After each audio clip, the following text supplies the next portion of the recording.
করছে আমাদের ৩ জন নেতাকর্মীকে মারধর করছে আজকে। মানে ভোট পরবর্তী বিভিন্ন জায়গায় হামলা চালানো হচ্ছে বলে অভিযোগ করছেন আপনি? হ্যাঁ, আমি অভিযোগ করছি।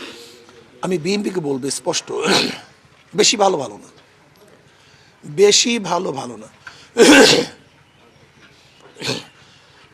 বিএনপিকে অবশ্যই মনে রাখতে হবে, মানুষ এই জুলুম অত্যাচার থেকে নিরাপত্তা চায়, নিস্তার চায়। যদি কেউ কাউকে সাপোর্টই করতে না পারে তাহলে নির্বাচন কেন? তাহলে আপনারা গণতন্ত্রের কথা বলেন কেন?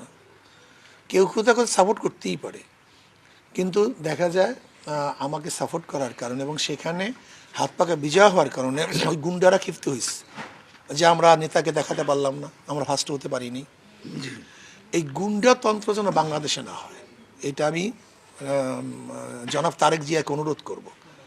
এই গুন্ডাতন্ত্র থেকে বাংলাদেশকে হেফাজত করতে হবে। তাহলে কি ফলাফল কি আপনারা যেটা এসেছে সেটি কি আপনারা মেনে নিয়েছেন?